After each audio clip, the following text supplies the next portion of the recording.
Unless P2B, my brother, returns to Abuja, he will not achieve anything politically. My dearest Lagosians, my name is Ifeanyi Anyeba Road Survivor, and I'm the wife of GBADEBO Road Survivor. If you don't like Igbos taking over properties in Lagos, stop selling your father's property to them. You're a very wealthy man.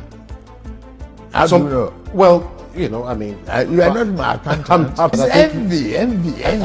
And people like MC Oluomo will relocate to Abuja. They will not... MC Oluomo will have to find a place to go. I've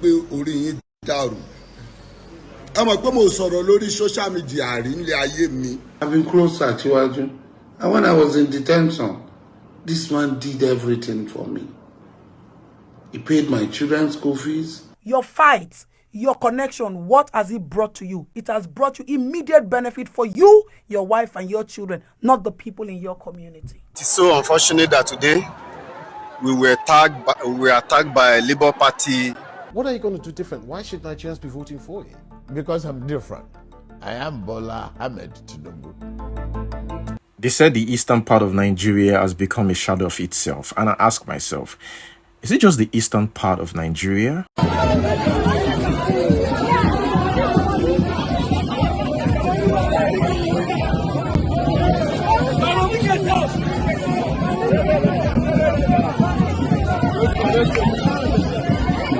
Well, we've got a lot of questions today, rhetorical questions.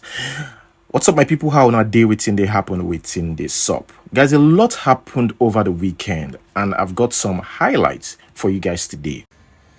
Don't just watch this video without liking. Come on, give this video a thumbs up and subscribe if you're yet to do so. Yeah, enjoy the rest of the video. Yes, we know the eastern part of Nigeria has become a shadow of itself, but it keeps getting worse. Even after the election, as PDP gubernatorial candidate in Enugu, Peter Mba accused Labour Party of being behind the disruption that happened on Sunday, March 5th, when the youth disrupted his speech. You know, during the event, they kept chanting Peter Obi's name.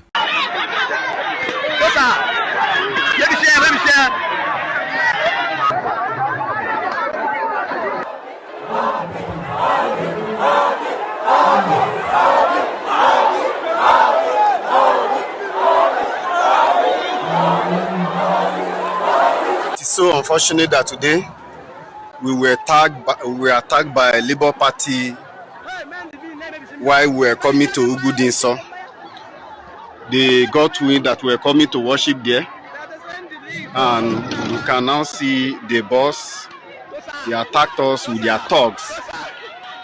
They actually attacked the boss with, look at the glass, the window has been broken by the Labour Party thugs that were sent to come and disrupt worship in Ugudinso here in Catholic. So you can see. Now, guys, let's put that aside. Let's talk about what is happening in Nigeria as a whole. Here we've got Dino Malai. And hold on, we're also going to talk about the fight between, or the battle between the GBADEBO's supporters and SANWO supporters. But first, let's talk about Dino Malai. Dino Malai released a video recently. Now, in that video, Dino Malai claimed that the area boys are beginning to relocate to Abuja because of Tinubu. As I'm speaking with you, area boys in Lagos are already relocating to Abuja. There's excitement in the highland. All the bad boys, the area boys, are already planning to move to Abuja, where their grandmaster is relocating to. And I want to say, very soon you will start seeing snatching of bags, you will see snatching of phones, you will see breaking into people's cars, because area boys will invade Abuja. Marijuana will become very popular. Drugs like cocaine, heroin will be sold like pure water on the streets. And people like MC Oluomo will relocate to Abuja. And NURTW will now also take over the metropolis of Abuja. We should not allow that to happen in a sane society, in a civil society. Social media but a black name wa ní Nigeria because ọgbọ́n lẹ lọ dá ẹ̀yin tẹ́ bá ti rí síkà lọ́wọ́ ẹ̀ tó bá ń tà pé park and garage ni ẹ̀ náwó wọ station. MC Oluomo is the king of area boys in Lagos, especially Oshodi. I mean, they call him Jagaban's boy. That means Tinubu's boy. He is very, very loyal to Tinubu. And you can say Tinubu is his godfather. And this guy, MC Oluomo, you might not be able to reach him directly, but it's easy to reach his team. Kẹ́pẹ́ nọ́mbà mi 080-371-68492. And I noticed something about those strong Tinubu supporters. Most of them benefited directly from Tinubu, just like Asari to Kubo. We became close in 1992. In 1992, yes. And we have been close throughout the period, Nadeko period, down to when he became governor to Pronaco. I've been close to Achiwaju.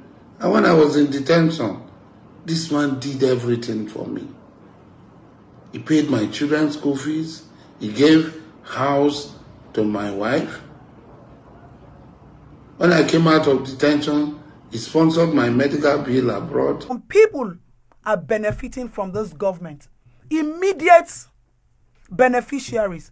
They're not thinking about what they will leave for their children. One day I asked one of the organs of all these agberos, I said, you people are in a state where you are enjoying now.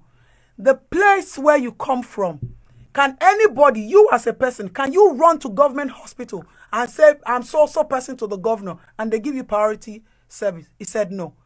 Anybody from your adubo, from your clan, can you say from my community, you rush to government hospital and they give you preferential treatment? He said, no. I said, so your fight, your connection, what has it brought to you? It has brought you immediate benefit for you, your wife, and your children, not the people in your community. He bought my first car to Iraq when I came out of prison for me.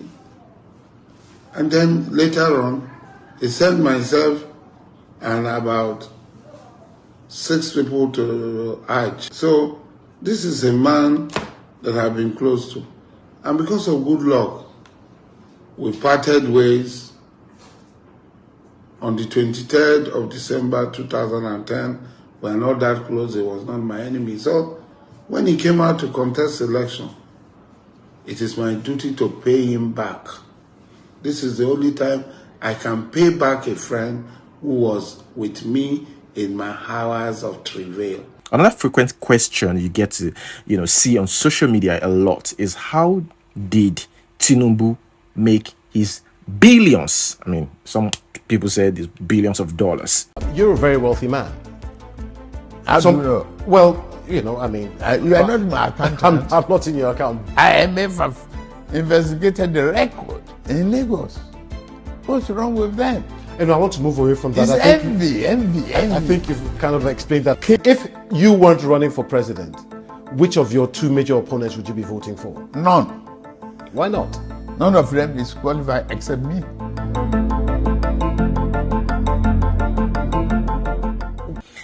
And again, did he really bribe or give INEC over $260 million to rig the election? Yeah. The first one is where they host the website. The second one is where the beaver data is stored. Okay. The third one is the intermediary, is the link between when you collect data and you want to upload to the website. Mm-hmm. That's the third servers. Now, this is what happened. They switched off the 2 servers, the beaver server and the intermediary server. They switched it off. Now, when they switched it off, because I thought they logged me out of the system, because I was like, great hacker. How did you know this though?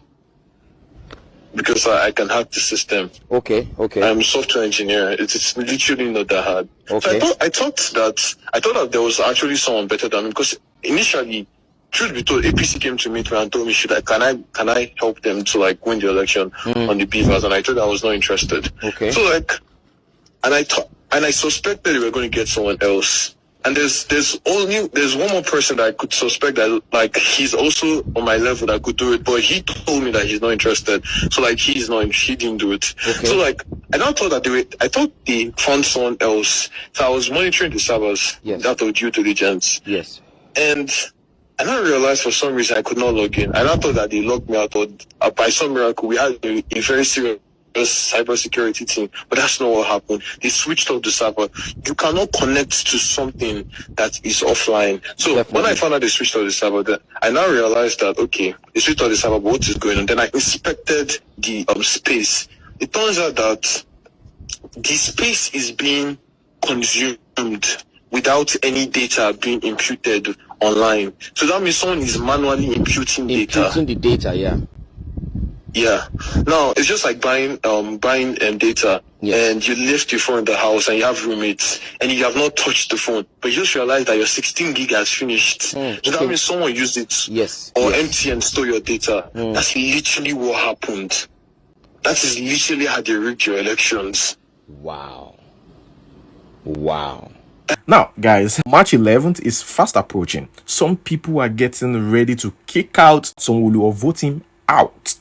They believe that GRV, that's GBADEBO, will find a solution to Agberos or thuggery in Lagos.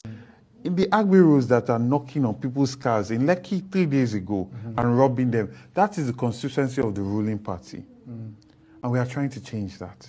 Even GBADEBO's wife shows support by speaking about his manifesto. My dearest Lagosians, my name is Ifeanyi Anyebo Rhodes Survivor, and I am the wife of GBADEBO Rhodes Survivor, the gubernatorial candidate of Lagos State under the Labour Party. I want to take this time out to thank you so much for your support. This journey is not for the swift, but we are deeply appreciative. As you may already know, GRV's brilliantly crafted manifesto proposes solutions to problems Lagosians face on a daily basis. The everyday man and woman walking the streets trying to live an honest life and make an honest living. GRV is focused on enabling systems, institutions and infrastructure to work for its people rather than the focus on individual projects, which is what we've been used to in Lagos for such a long time. What he's proposing in his manifesto is actually connected, from traffic and urban planning to housing and waste management to healthcare. It all comes under the Commonwealth of Lagos. SANWO supporters says that they are ready to defend and vote for him. They believe in SANWO and some of them are beneficiaries of his works. Truthfully, right, you cannot get a better caring person than myself. I mean, that's why I'm a people's person. That's all I've done, right? That is because I believe I share empathy of people. I share the pain, of people. And I know that the only reason why you're in government really is just to make life better for your very next guy. The vulnerable, the people really that don't have the voice, right? Just that's what God wants us to do. Just makes this place a lot better, happier for a whole lot of people that you meet, that you have engagement with, and really that's what governance should really be. Now, even the blogger Gistlover continue to call out GBADEBO. Gistlover calls GBADEBO a thief and a pretender who calls himself Obi Jr. so that he can be able to secure sympathy votes. You can call me Peter Jr. I respect his principles. I respect that he has made love and emotion a part of our politics again. I respect the fact that he's so hardworking. I respect the fact that he's so... I understand. A lot of us are enjoying this whole battle between SANWO and GRV. That's GBADEBO. While we seem to be enjoying this battle between these two, let's not forget that this has also caused a fight or a rift, between some Yorubas, Igbos. The third question, can you please tell me the Oriki of Lagos? I do not know the Oriki of Lagos. I'm sorry to disappoint you. I don't know the Oriki of Lagos. I swear to God, I don't understand what's going on with some of my brothers, with all this Igbo this, Igbo that. Nigeria is the only place I've seen where a landlord sells his father's inheritance, sells his land, sells his property, takes the money to go and spray Wasiu. And then he turns around still expecting those who bought the land from him, those who bought the property from him, to continue to bow down to him and treat him as if he's still the landlord. If you don't like Igbos taking over properties in Lagos, stop selling your father's property to them. You cannot sell and then still be expecting that the new buyers are going to behave or come and ask you for instructions on how to behave on the land they just bought, or to ask for your permission on what they need to do in the place that they now own. That's retarded. Stop selling your father's inheritance to go and spray Wasiu if he's paying you. Oh my God, this is Lagos. Eh? I'm telling you, tell your governor, whatever you are, be anything, labor, toba binyere, ewadi bofun labor leko. This is Lagos, oh. This is Lagos. Shano lori ibu ni. Eh? Tribalism kill you there. If them born you people well, come and vote for labor in Lagos. It's either SANWO or nobody. Labor for this Lagos, and my labor kuni. Eh, you this tribal bigot. Come vote. Share that GBADEBO in name. If them born your mama well, come be Lagos State Governor. I be hustler, I want to Igbo people. Atiko came second, Obi come third. But because Igbo people are cloud chasers, now Igbo person go there for your own village. You know get family house, not even single room. They are all useless. Igbo man can never be president in Nigeria as soon as I leave. Because all they do, they lie, they are manipulators. They are outside, you go see them outside as if they have it. They are the most useless people I've never seen in my life. People that like Igbo people kill me. My pikin na Igbo. They are fake people. Obi said, oh, no be say second, oh. Atiko na second, oh. But see how Igbo people have clout. They lie, say Obi my president. Obi na your soul, me and baby. I was all the way. Allah Akbar. We win. If you like, you don't like. I don't have mental problem. Igbo people are fake. They are empty. They can no longer have anywhere to stand. They will have to run from Lagos. Don't you want to chase them? Me, I would like to chase these people from Lagos. The way to do it is to take power from them. They will have no place to hide. There will be no under bridge for them. All those traditional rulers that are using talks up and down will be removed from there. You know what power is? We'll remove all those crazy people. Lagos will become a city that works. They will not, if your Oluomo will have to find a place to go. I would implore you to ensure that you vote and your anti-vote and everybody you know, because the danger is too much. The stakes are too high. We must take Lagos. Must. The people who want to keep it are fighting. We that want to take it must fight harder. The people who want to keep it are threatening. We that have to take it must prepare for that threat. There is no new thing they are going to do now in Lagos. We already know what they will do. Therefore, we must prepare in our large numbers to go to our polling unit. You must encourage your parents that came out before. You must tell your friends that don't have PVC, come and help me protect my parents. We are going to vote so that you will live in Lagos, so that I will live in Lagos, so that we can protect ourselves. Because if we do not take Lagos, I do not know if you can still stay in Lagos. To stay in Lagos, you have to win Lagos. It is that straight. To remain there, we must win. To remain there, to do that your business, for your parents to go to that church, for you to stay in that estate, to enter that bus, that Marua, you must win. It has come to that. And even created the vision among them.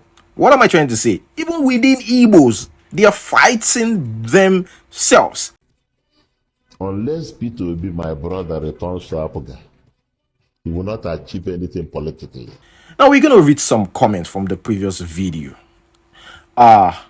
Crowned King says, anyway, and by and large, GBADEBO must be allowed to get a second term. The Igbos are corny people. Their intention is to share part of the Yoruba land. That is why they are coming to Yoruba en masse, getting married to Yoruba men and women. Infinity Love has got something to say here. Said Buhari is the most wisest amongst them. First, he placed a northerner as a vice president because he know Tinubu case will be like Yaradua and power will fall back to the north, and replacing himself with his party members, so his fraud will not be exposed. Banji Smallworld says here, this is not a tribal thing though. Some are trying to incite tension between tribes. The youth are still angry with what happened during NSOS protest because they never get an apology, and none of the leaders took responsibility for the tragedy that happened on that day. APC knows very well that the youths are still angry, and you can tell with the way the presidential election in Lagos went. Losing their strongest state was a massive shock to them. And now some are trying to turn it into a tribal thing. It no go work. Guys, some people even said that Peter Obi rigged the election. What happened was that in order to meet the requirement of BVAS accrediting voters, they lined up the people, accredited them, and told them to go home, and then began to thumbprint for them to meet that number accredited, all LP, and put them in the ballot box. That is just to tell you the kind of rigging machine that Peter Obi carried out in the southeast. Know that Peter Obi has a penchant for lying, seriously lying machine. That lying machine we thought would be limited or restricted to the campaign podiums. But obviously, this is after the campaign. At his press conference yesterday, he said with a lot of emotions that what he wanted to come and stop in Nigeria is fraud, corruption. And he gave an example of his own type of corruption. That in this country, that this is a country where we have seen people, lawyers, becoming SAN without attending law school. Very sad. Go and listen again and watch again. Very sad. How can a lawyer become a senior advocate of Nigeria without going to law school? Yes. How can that lawyer even become a lawyer? Yes. It's very sad. Without attending the law school? So, you know what that tells us. And that he's not saint himself. So his boys too are capable of doing the same thing. Kemiolun lawyer says Lagos is nobody's candy, and that Peter Obi's cry on live TV was just fake. Even that the freeze says the Etiosa election where Labour Party won over Banky Obi was rigged. You now came to tell me that a young man like Banky W, who had so much potential and I believed in, lost the election, I should take heart. What do you think I will tell you about Peter Obi? Take heart, New. Whether you like it or not, that thing was rigged against Banky W. Simply because of emotions and sentiments was what rigged the election against Banky W. Oshowere, in one of his interview or recent interviews, says Labour Party and PDP are the same thing. This whole thing is becoming clumsy. What's the way forward? What you are saying regarding the Labour Party and the PDP is what people like us have always said, that they are the same. We are not part of that coalition or alliance. Where it gets really dicey is when APGA, Peter Obi's former party, cursed him. Although they made it seem like he cursed himself. They said he will never achieve anything politically. I said it that at that time, and I still repeat it. Unless Peter Obi, my brother, returns to APGA, he will not achieve anything politically. He knows, because he took a vow that he will never leave APGA. That any day he leaves APGA, let his family die. Everybody in his family die. He said it now. But he still left APGA. Why did he make such a vow? He left APGA and joined PDP. He was vice president to Atiku. Now he's going for presidency. It will be a catastrophic exercise. It will not work. I'm the one telling you now. And the reason is because of the vow. Do you know what vow means? Shebi, you are married. Are you married? Leave my relationship status out of the media. No, you should. You're asking me my I'm own. not You don't want to asking your answer my own. relationship status. Ask me, I'm married. I say my wedding ring. Are you married? It doesn't really matter. It matters now because if you are married, you must have taken a vow, and you must maintain the vow you took.